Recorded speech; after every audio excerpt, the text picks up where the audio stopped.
Giant killer 2024च्या Lok Sabha निवडणुकीत हा शब्द चांगलाच गाजला होता।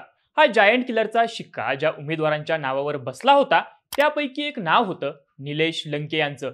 पारनेरचे आमदार असलेले निलेश लंके आधी अजित पवारांच्या सोबत होते, मग निवडणुकांच्या तोंडावर ते शरद पवारांच्या सोबत गेले आणि नगर दक्षिण मध्ये सुजय विखेंचा पराभव करून खासदार म्हणून निवडून आले।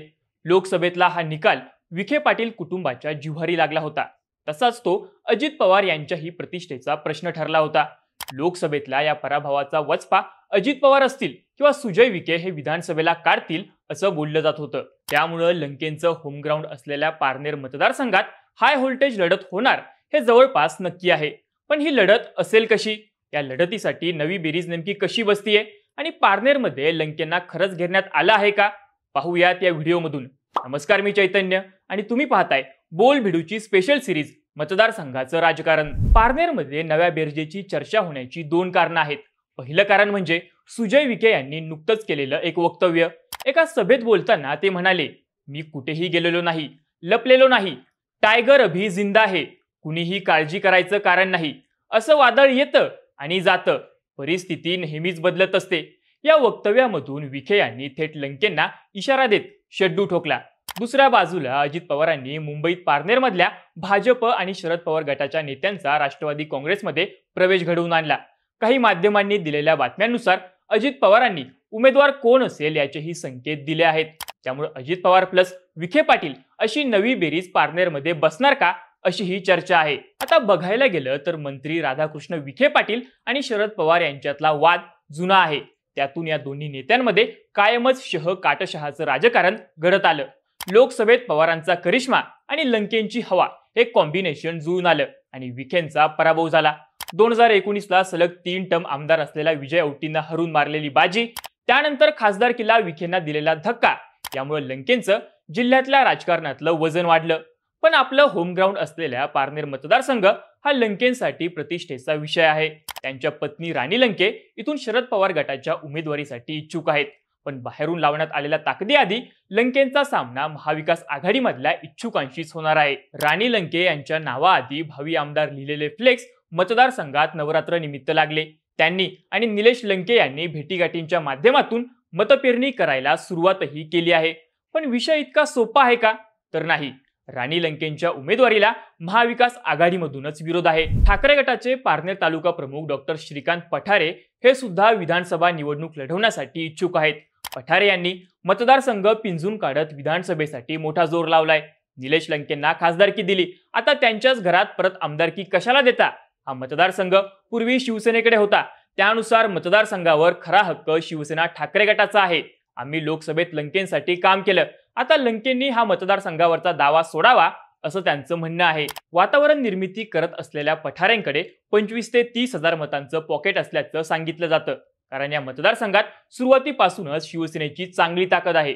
शिवसेनेत फूट पडल्यानंतरही इथे ठाकरे गटानं आपलं ग्राउंड राखण्यात यश मिळवल्याचं सांगण्यात येतं। याच ताकदीच्या जोरावर पठारे मतदारसंघावर दावा करत आहेत। ठाकरे गटाचे संदेश कारले सुद्धा इथून इच्छुक आहेत। त्यांनी यासाठी थेट शरद पवारांचीही भेट घेतली आहे। मागच्या निवडणुकीतही कारले इच्छुक होते, पण मातोश्रीवरून आदेश आल्यानंतर त्यांनी माघार घेतली होती। साहजिकच यंदा तेही संधीच्या शोधात आहेत। शरद पवार गटातल्या अनेक नेत्यांनी सुद्धा शरद पवारांची भेट घेतली आहे। त्यामुळे एका घरात 2 पद नको या मागणीनं जोर धरला तर राणी लंके यांची बाजू कमकुवत पडू शकते। आता बघू महायुतीमधून समोर कोण येऊ शकतं। तर अजित पवार गटाकडून बाजार समितीचे माजी अध्यक्ष तथा जिल्हा बँकेचे संचालक प्रशांत गायकवाड, सुजित झावरे, काशीनाथ दाते हे रिंगणात उतरण्यासाठी इच्छुक आहेत।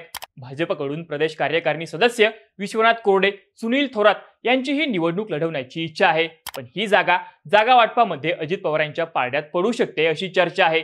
अजित पवारांनी 16 ऑक्टोबरला शरद पवार गटाचे माजी जिल्हा परिषद सदस्य माधवराव लामखेडे, पारनेरचे माजी नगराध्यक्ष विजय औटी, धनगर समाजाचे नेते शिवाजीराव गुजर यांचा आपल्या पक्षात प्रवेश घडवून आणला आहे। आता यामुळे लंकेंच्या विरोधात असलेल्या लढाईची समीकरणं बदलू शकतात।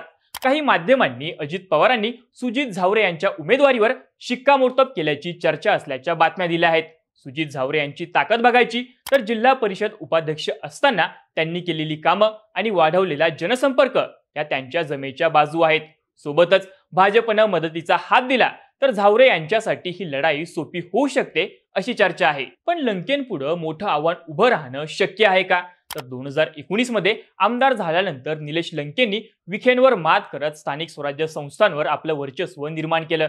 त्यात नगरपालिका, जिल्हा बँक, पंचायत समिती आणि बाजार समितीचाही समावेश होता. राणी लंके यांनी जिल्हा परिषद सदस्य म्हणून काम केलंय.